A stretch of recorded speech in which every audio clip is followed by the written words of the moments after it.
To boycott or not to boycott? That is the question that we're asking today. Nintendo has done a bad, and that bad has been they charge too much for their things, and you know, us Nintendo fans, we're poor.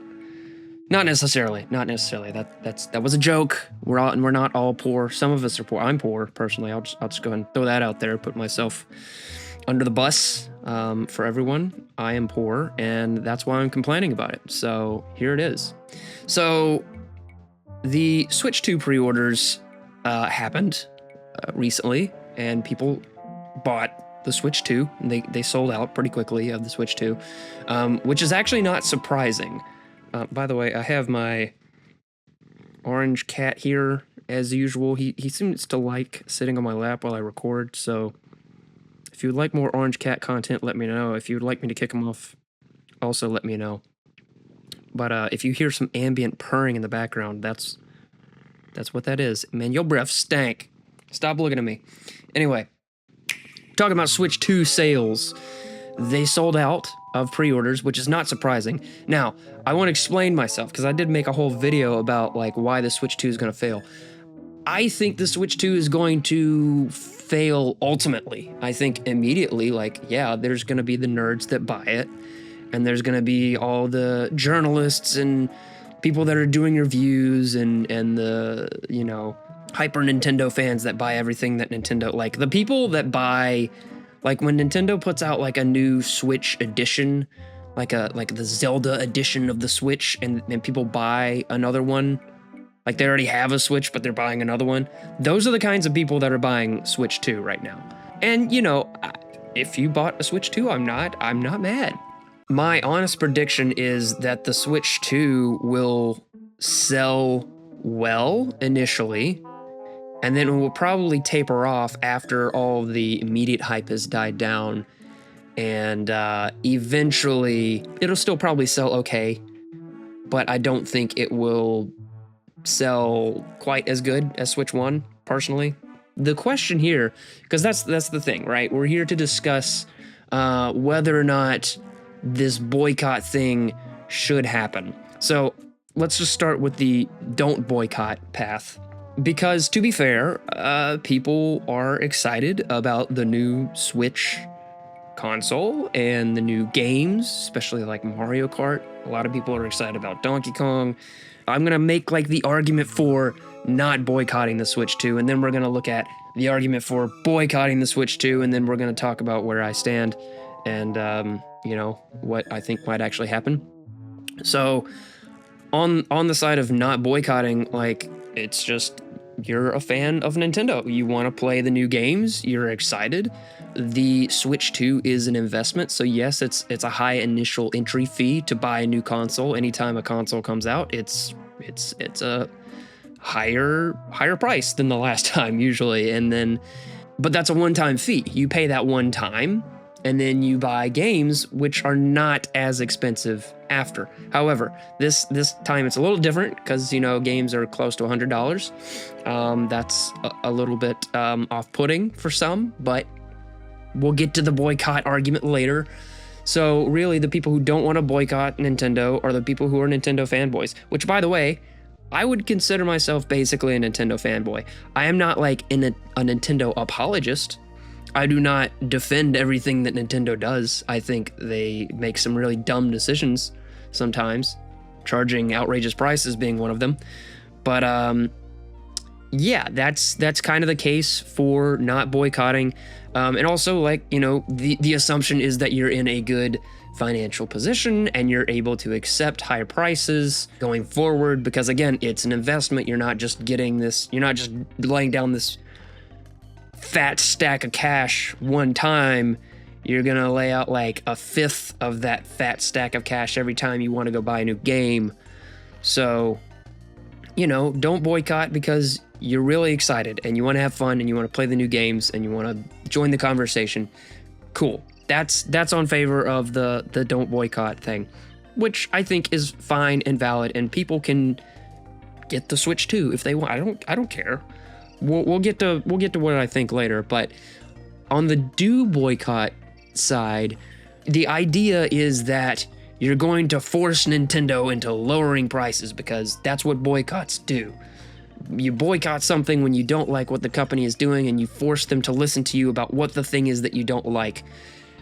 However, boycotts kind of only work if everyone does it, and that's really hard to pull off with a new piece of tech like the Switch 2 that's got a lot of hype surrounding it. People are going to buy it anyway.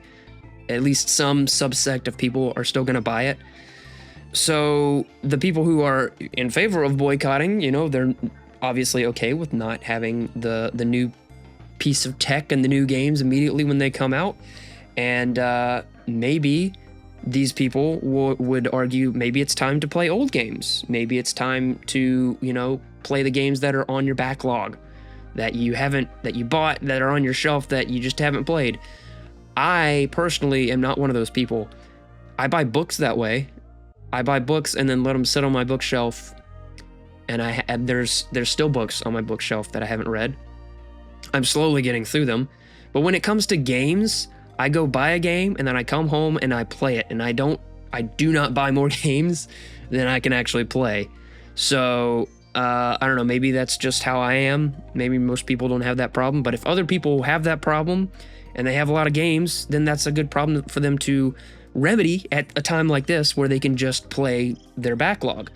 Maybe you should play older games or mods. Like, there are plenty of mods. I'm going to do eventually some videos on mods that, I've been playing a ton of mods lately because I'm just a sucker for the old games and I like the old games, and Nintendo isn't making games like I liked. So I will just play mods of the old ones, or I'll just play the old ones again for the umpteenth millionth time. It's fine. And one argument someone might make on the boycotting side is you're an adult, and if you're paying too much, assuming you're an adult, maybe it's time to stop playing video games. You're getting too old. It's too expensive. Maybe just stop playing games. Now, I will say, in the past, I've been on both sides of this issue, because back in 2021 or 2022 or so, I was playing games less and less just because I was, I graduated college in 2020. And so I began to play games less and less. And so by the time that I had been working full time for a couple of years, I really just didn't have time to play games. And so I was leaning towards maybe the Switch is my last generation. Maybe I don't buy the next thing. But then, there's the constant hype of a new game in one of those beloved IPs. For example, Metroid Prime 4, I'm really hyped about. I know I can get that on Switch 1, but what about Prime 5? What about the next Metroid game? What about Pikmin 5? What about the next 3D Mario? What about the new Paper Mario that might actually be like a return to form? A lot of kinds of games that I would actually be interested in that would be on Switch 2 that haven't officially been announced, but it's a new generation, so they're going to come out eventually. Anyway, the good news for people who are upset about Nintendo pricing, which is everyone, regardless of which side of the fence you're on, everyone agrees that Nintendo is charging way too much for their games, which is good. good that we agree on that. There's just different approaches to solve that problem. Some people think they should boycott it, and some people think that they shouldn't boycott it. I understand the sentiment behind boycotting, personally, but I think the people in the boycott camp should not be upset if not everyone agrees. And I understand, the argument is, you do need everyone on the same page in order for it to work, so I understand why you're upset, but also, everyone can spend their money however they want. I think if you are in a situation when you're like, hey, I think this is a good decision to buy this thing, go for it. If you think this is not a good decision and you want to boycott Nintendo, go for it. Both are valid opinions. I'm not really firmly rooted on either side. I think I can kind of get the root of both positions. But I think the good news is Nintendo is clearly getting the message regardless. Just from a PR perspective, it's not a good thing. It's a nightmare to have every single comment on your videos, on every live stream, on every announcement, on everything on social media be drop the price, lower the price on everything, like everything. Could you imagine Nintendo announces some big new game on the Switch 2 and people are still mad about the price, and so they're just going to be complaining about the price? Now, Nintendo can do a couple things. On one hand, they can be like, well, you dummies are buying it anyway, so we don't really care what you think. Or they could lower the price, or they could just turn off comments like they have done recently. I do think Nintendo will probably eventually lower the price, but it's probably not an immediate thing. Kind of getting into my situation, I'm actually kind of conflicted about this, which is why I wanted to make the video to discuss and get your guys' thoughts on this. I know for a fact I'm not getting it day one. I've actually never pre-ordered a console in my life. That's not like an ideological position I have, it's just I haven't done it. I would like to maybe get it in the fall so that I can save money on the Mario Kart bundle, because after that, they're not going to be doing the Mario Kart bundle and they're going to be charging you $80 for Mario Kart. And I don't know if I want Mario Kart bad enough to pay $80 for it.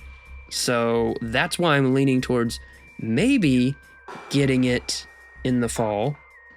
But I'm not completely decided on that, because I'm really not interested in shelling out tons of money for every new game that comes out. I'm already very selective about what games I play. I will probably have to be more selective.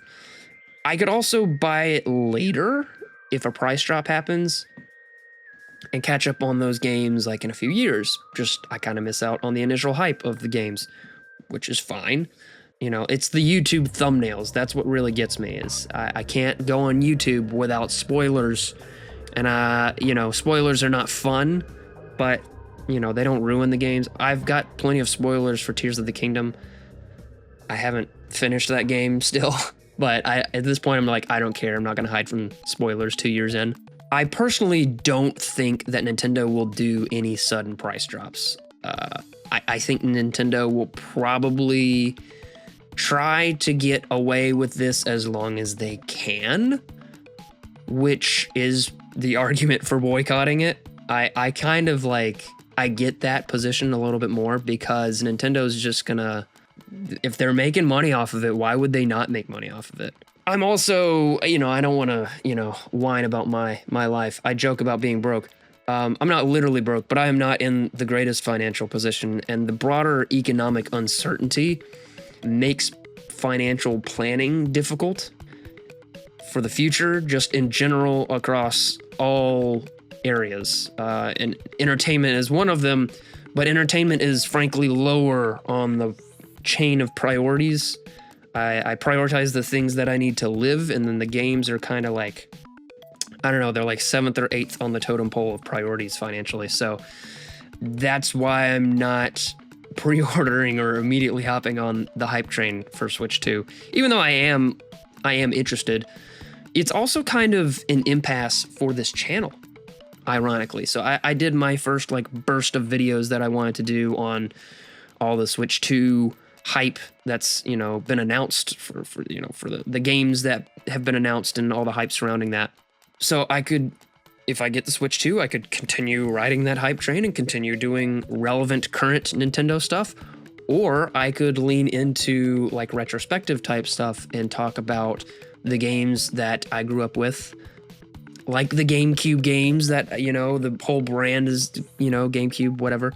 I could talk about those games. I could talk about mods. I could do other things. I'm going to be doing a video on, a logo redesign for a certain franchise that I like, that I've redesigned a logo for. So there's other content that I could do. I could also just say I'm not going to continue at all because I'm going to go do other things. What do you think? What should I do? What do you think? I don't really know. This is very early to be existential about this channel because I just started it like a month ago. But I am currently thinking about the future in many ways, more ways than one. So I don't know what I'm gonna do quite yet. I'm still thinking about it. That's why I'm making this video, to put my thoughts out there, and maybe you're thinking about it too. Maybe you have thoughts. What do you think? What do you think I should do? Should I get the Switch 2? Should I continue the hype train stuff on this channel? Should I do other content? Do you care? Should I quit YouTube? What are you going to do? Are you going to get the Switch 2? Let's talk about it. Let's have a conversation about this in the comments, because this is an ongoing thought process. So anyway, I'm rambling now, and I'm gonna turn it off now. So thanks for listening. Have a good day. Goodbye.